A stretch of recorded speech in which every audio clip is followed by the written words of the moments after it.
Your 2016-2024 Chevy Camaro key fob uses a CR232 battery, a common 3-volt lithium coin cell.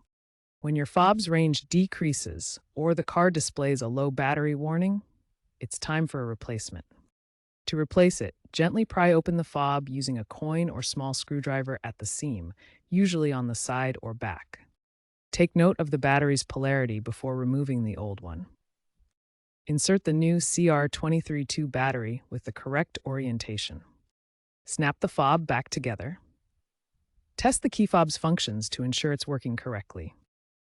Always handle the battery with clean gloves to prevent corrosion. Replace the battery every 12 to 18 months to avoid unexpected lockouts. Consider using OEM batteries for longer lifespan and avoid cheap aftermarket options that may leak.